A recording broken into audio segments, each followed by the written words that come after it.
দেশের প্রশ্নে বাংলাদেশের সকল রাজনৈতিক দল আমরা একত্রিত থেকে একসাথে আমরা বাংলাদেশের প্রশ্নে আমরা সিদ্ধান্তগুলো গ্রহণ করতে পারবো, সে ধরনের একটা পরিবেশ বাংলাদেশে অটুট থাকবে, সেটাই আমাদের প্রত্যাশার জায়গা। বাংলাদেশ জাতীয়তাবাদী দল বিএনপির চেয়ারম্যান জনাব তারেক রহমান, মির্জা ফখরুল ইসলাম আলমগীর সহ বিএনপি নেতৃবৃন্দ নির্বাচন পরবর্তী সময়ে জাতীয় নাগরিক পার্টি এনসিপির আহ্বায়ক জনাব রাহিদ ইসলামের বাসায় আজ এসেছিলেন। সৌজন্য সাক্ষাতে আজ জনাব তারেক রহমান এবং এনসিপির আহ্বায়ক জনাব নাহিদ ইসলাম তারা একত্রে বসেছেন। আমরা জাতীয় নাগরিক পার্টি এনসিপি যদিও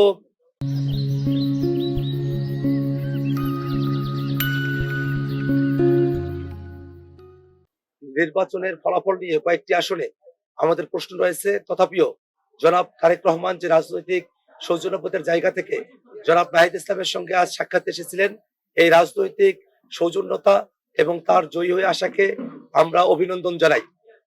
আমরা নিজেদের মধ্যে মতভিন্নতা সত্ত্বেও কিভাবে রাজনৈতিক মতভিন্নতার বাইরে গিয়েও একত্রে দেশের জন্য কাজ করতে পারি, সেই বিষয়গুলো নিয়ে আমরা কথা বলেছি।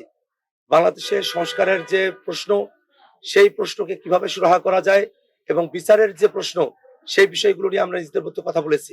আজকে জনাব তারেক রহমান এবং জনাব নাহিদ ইসলাম বাংলাদেশ জাতীয়তাবাদী দল বিএনপি এবং জাতীয় নাগরিক পার্টি এনসিপির মধ্যকার আজকের এই নির্বাচন পরবর্তী সৌজন্যমূলক সাক্ষাৎ বাংলাদেশের রাজনৈতিক সংস্কৃতিতে একটা পরিবর্তনের আভাস আমাদেরকে দেয়।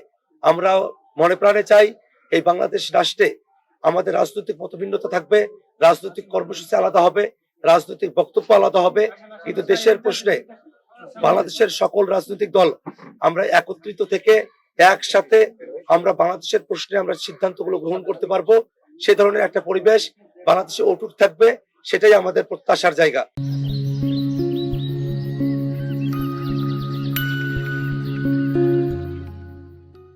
সম্মানিত সাংবাদিক বন্ধুগণ, এই দেশটাকে এগিয়ে নিয়ে যাওয়ার জন্য কৃষিক্ষেত্র, শিক্ষা, শিল্প, বাণিজ্য এবং অন্যান্য যে বিষয়গুলো রয়েছে, সেই বিষয়গুলোতে আমরা কিভাবে পারস্পরিক সম্পর্কের ভিত্তিতে পলিসি ডায়ালগের মধ্য দিয়ে বাংলাদেশ রাষ্ট্রটিকে সামনের দিকে অগ্রসর করতে পারি, সেই বিষয়গুলো নিয়ে আমাদের কথা হয়েছে।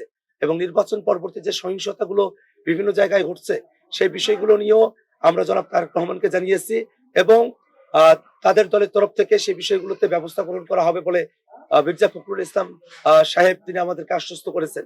এছাড়াও 24-এর অভ্যুত্থানের সময়টাতে যারা জীবন দিয়েছেন, যাদের অঙ্গহানি হয়েছে, সেই সব বীর শহীদান এবং সেই সব আমাদের যারা বীর গাজীরা আছেন, তাদের যথোপযুক্ত তাদের পুনর্বাসনের পরিবার এবং তাদের পুনর্বাসনের বিষয় নিয়ে আমরা তাদের সঙ্গে কথা বলেছি। 24-এর অভ্যুত্থানের বিষয়ে আমরা জনাব তারেক রহমানের সঙ্গে আমাদের কথা হয়েছে। এর বাইরে গিয়েও আমরা জাতীয় নাগরিক পার্টি এনসিপির আহ্বায়ক জনাব নাহিদ ইসলাম ফুলের তোড়া দিয়ে জনাব তারেক রহমানকে, মির্জা ফখরুল ইসলাম আলমগীর সহ বিএনপির যারা নেতৃবৃন্দ আছেন তাদেরকে তিনি স্বাগত জানিয়েছেন। আমাদের যে প্রতীক শাপলা কলি, সেই শাপলা কলি প্রতীকের একটি প্রতিচ্ছবি, একটি কাঠামো তিনি জনাব তারেক রহমানকে উপহার হিসেবে দিয়েছেন এবং 24-এর অভ্যুত্থানের সময়টাতে একজন শহীদের হাতে লেখা চিঠি, সেই চিঠিও তিনি জনাব তারেক রহমানের কাছে উপহার হিসেবে হস্তান্তর করেছেন। সম্মানিত সাংবাদিক বন্ধুগণ, আজকের এই নির্বাচন পরবর্তী সৌজন্য যে সাক্ষাৎ, সেটা বাংলাদেশের রাজনৈতিক কালচারের জন্য একটা গুরুত্বপূর্ণ দিক হিসেবে বিবেচিত হবে, এটাই আমাদের প্রত্যাশা। এই সাক্ষাৎকারে সম্পর্কের বড় বড় আপনাদের মাঝে একটা মনস্তাত্ত্বিক দ্বন্দ্ব ছিল, এটা আগে থেকে 5ই আগস্টের ছিল, একসাথে ছিলেন আপনারা, ধীরে ধীরে এটা দূরে চলে গেছে। সম্পর্কের বড় কতটা গড়ল আজকে? আমরা এই বাংলাদেশের রাজনীতিতে যে কোনো রাজনৈতিক দল যারা গণতন্ত্রের পক্ষে, যারা ফ্যাসিবাদের বিপক্ষে, যারা বাংলাদেশটাকে নতুন করে গড়তে চায়, সেই রাজনৈতিক দলগুলো আমাদের মতভিন্নতা থাকতে পারে, পলিসির ভিন্নতা থাকতে পারে, কিন্তু আমরা যাতে একত্রে বসতে পারি, সংলাপের মধ্য দিয়ে যাতে আমরা সমাধানে পৌঁছাতে পারি, সে ব্যাপারেই জনাব নাহিদ ইসলাম আহ্বান জানিয়েছেন এবং বিএনপির তরফ থেকেও যারা নেতৃবৃন্দরা এসেছিলেন তাদের সাথে আমাদের সংলাপের মধ্য দিয়েই সমস্যার সমাধানের বিষয়ে তারাও জোরারোপ করেছেন এবং আমরা আশাবাদী যে আজকের যে বৈঠক, আজকের যে সৌজন্য সাক্ষাৎ, এই সৌজন্যতার মধ্য দিয়েই, সংলাপের মধ্য দিয়েই আমরা বাংলাদেশের যে কোনো সংকটকে আমরা সমাধানের দিকে অগ্রসর করতে পারবো বলে আশাবাদী। মন্ত্রিসভা যোগদানের কোনো খবর এসছে? মন্ত্রিসভা যোগদানের কোনো বিষয় এসছে কিনা?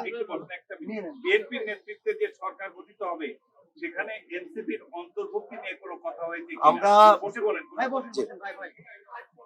সম্মানিত সাংবাদিক বন্ধুগণ, আমরা আসলে নির্বাচন পরবর্তী আজকে সৌজন্য সাক্ষাতে আমরা বসেছিলাম। পলিটিক্যাল যে বিভিন্ন বিষয়বস্তুগুলো থাকে সেরকম কোনো বিষয়বস্তু নিয়ে আজকে আমাদের মতো কোনো আলোচনা হয়নি, বরং নির্বাচন হয়েছে। নির্বাচন পরবর্তী সময়ে যারা জয়ী দল আছেন এবং যারা বিরোধী দল হিসেবে যারা ফাংশন করবেন তাদের মধ্যকার একটা সম্পর্কের সূচনা হিসেবে আজকে এই সৌজন্য সাক্ষাতে আমরা বসেছি। আদার্স পলিটিক্যাল কোয়েশ্চেন এখানে কোনোভাবেই ডিসকাস হয় নাই এবং সেই বিষয়গুলো নিয়ে সামনের দিনে আমাদের মধ্যে আরো আলোচনা হবে এবং তখন আমরা আপনাদেরকে বিষয়বস্তুগুলো পরিষ্কারভাবে জানাতে পারবো। Thank you. ধন্যবাদ।